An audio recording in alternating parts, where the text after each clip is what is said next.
여러분, 살다 보면 이런 일 꼭 있죠? 믿고 돈을 빌려줬는데 채무자라는 친구는 나 진짜 한 푼도 없어 라며 배를 째라고 나옵니다. 그런데 알고 보니 이 친구 사실은 다른 곳에 받을 돈이 있거나 숨겨둔 재산이 있다면 어떨까요? 정말 억울해서 잠이 안 오시죠? 제가 공부를 하다 보니 법이 여러분에게 준 강력한 무기 두 가지가 있더라고요. 바로 채권자 대위권과 채권자 취소권입니다. 법무사 시험에서도 출제 단골 손님입니다. 이름만 들으면 벌써 머리 아프시죠? 오늘은 이 복잡한 법률 용어를 보물상자와 열쇠 비유로 아주 쉽게 풀어볼 거예요. 이 영상만 끝까지 보시면 여러분도 내 재산을 지키는 법률 전문가가 될 수 있습니다. 먼저 채권자 대위권부터 알아볼까요? 상황을 한번 가정해보죠. 나쁜 채무자 철수가 나에게 1억을 빌려갔어요. 그런데 철수는 자기 주머니에 돈이 없대요. 하지만 조사해보니 철수가 영희라는 사람에게 1억을 받을 권리가 있는 겁니다.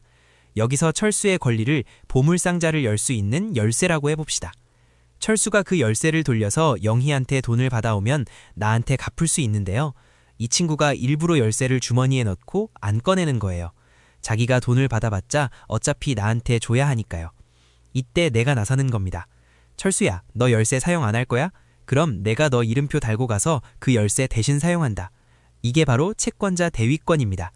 하지만 내 마음대로 남의 열쇠를 막 돌릴 수는 없겠죠. 법에서 정한 깐깐한 조건들이 있습니다. 첫째, 나에게 확실한 채권이 있어야 합니다. 내가 철수한테 받을 돈이 진짜 있어야 대리 행세를 하든 말든 하겠죠. 둘째, 철수가 스스로 열쇠를 사용하지 않아야 해요.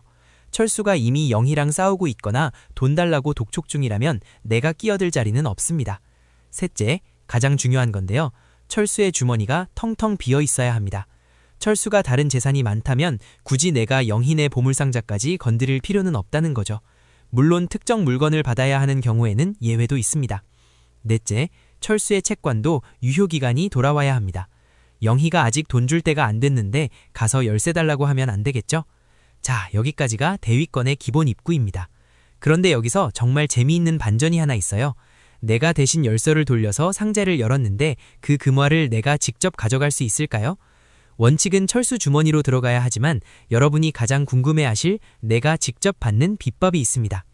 내가 철수의 이름표를 달고 영희네 집에 가서 보물상자 열쇠를 돌렸어요. 상자가 탁 열리더니 번쩍이는 금화 1억 원이 쏟아집니다. 이때 여러분은 어떻게 하고 싶으세요? 당연히 내 돈 갚으라고 내 주머니에 넣고 싶으시죠? 법 원칙은 그건 철수 이름으로 찾은 거니까 철수 주머니에 넣으라는데요. 여기서 금전이나 물건이라면 이야기가 달라집니다. 우리 판례는 채권자가 제3채무자인 영희에게 그 돈 철수한테 주지 말고 나한테 직접 줘 라고 할 수 있게 허용해 줍니다. 왜일까요? 철수가 지금 돈을 안 갚으려고 도망다니는데 그 돈을 철수 손에 쥐어주면 바로 또 어디론가 빼돌리겠죠. 그걸 막기 위해 일단 내가 대신 보관하겠다는 명분으로 받는 겁니다. 하지만 내가 받은 그 돈은 아직 법적으로는 철수의 돈입니다. 이걸 내 돈으로 확정짓는 마지막 필살기가 바로 상계입니다. 내가 영희한테 받은 1억 원을 철수한테 돌려줘야 할 의무가 생겼죠. 그런데 동시에 나는 철수한테 받을 돈 1억 원이 있잖아요. 이때 내가 철수한테 말하는 겁니다. 철수야, 내가 너한테 줄 1억 있고 받을 1억 있으니까 우리 서로 퉁치자. 이렇게 상계를 선언하면 내 손에 있는 그 금화 1억 원은 비로소 합법적인 내 돈이 됩니다. 사실상 우선 변제를 받는 엄청난 효과를 누리게 되는 거죠. 그런데 주의할 점, 모든 보물상자가 다 내 주머니로 들어오는 건 아니에요. 만약 영희가 줘야 할 게 금화가 아니라 집 같은 부동산이라면 어떨까요? 부동산 등기부 등본에는 순서가 아주 중요합니다. 철수가 영희한테 집을 사기로 했다면 등기 순서는 반드시 영희에서 철수로 가야 하지 중간을 건너뛰고 나한테 바로 올 수는 없습니다. 그래서 부동산 대위권은 그 집 철수 이름으로 등기해놔 라고까지만 할 수 있습니다. 일단 철수 이름으로 집이 돌아오면 그 다음엔 내가 그 집에 압류를 걸거나 경매를 넘겨서 돈을 회수해야죠. 금전채권처럼 한 번에 끝낼 순 없다는 점 꼭 기억하세요. 지금까지는 철수가 열쇠를 안 쓰고 있을 때 이야기였죠. 그런데 만약 철수가 머리를 써서 그 보물상자 자체를 아예 다른 사람에게 헐값에 팔아버렸거나 선물로 줘버렸다면 어떨까요? 어차피 뺏길 거 아예 남한테 줘버려야지 라며 상자 자체를 넘겨버린 겁니다. 내 입장에서는 이제 열쇠를 돌릴 철수 이름의 상자 자체가 사라진 거예요. 이때 우리가 꺼내들어야 할 최종 병기가 바로 채권자 취소권, 흔히 말하는 사해행위 취소권입니다. 대위권은 대신 권리를 행사하는 것이었다면 취소권은 이미 벌어진 일을 없었던 일로 만드는 것입니다. 남의 손에 들어간 상자를 강제로 뺏어서 다시 채무자의 주머니로 가져오는 거죠. 하지만 남에게 넘어간 물건을 뺏어오는 건 아주 민감한 일이라 법은 훨씬 더 엄격한 잣대를 들이댑니다. 가장 큰 차이점. 대위권은 말로 해도 되지만 취소권은 반드시 판사님 앞에 가서 소송으로만 행사해야 합니다. 그럼 어떤 상자를 뺏어올 수 있을까요? 3가지 조건이 필요합니다. 첫째, 내 채권이 상자가 넘어가기 전부터 있어야 합니다. 둘째, 상자를 넘긴 절과 채무자가 거지가 되어야 합니다. 상자를 넘기는 바람에 나에게 줄 돈이 없어졌다면 그건 채권자를 해치는 행위, 즉 사해행위가 됩니다. 셋째, 이게 제일 중요한데요. 나쁜 마음이 있어야 해요.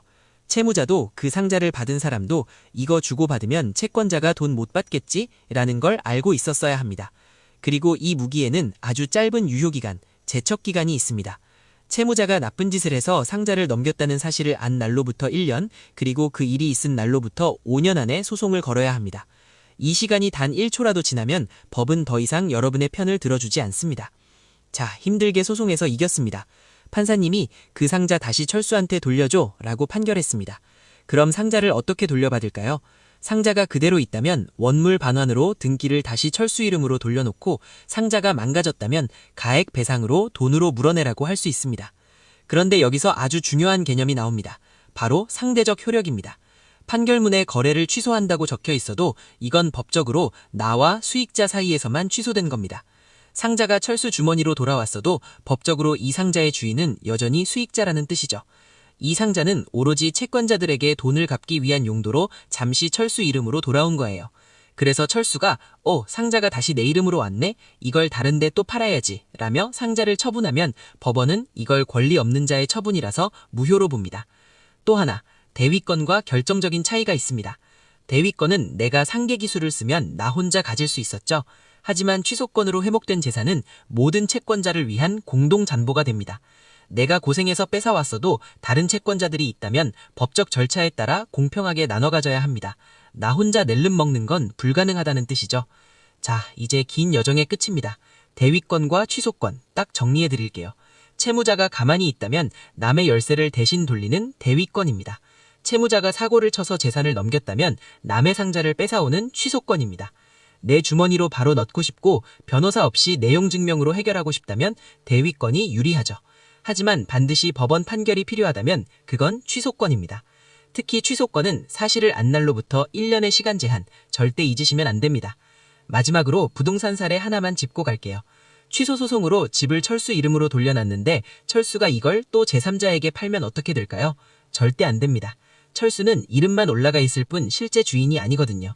여러분이 채권자라면 명의가 회복되는 즉시 압류나 가압류를 걸어 대못을 쾅 박아두셔야 합니다. 오늘 영상이 막막했던 여러분의 상황에 작은 빛이 되었기를 바랍니다.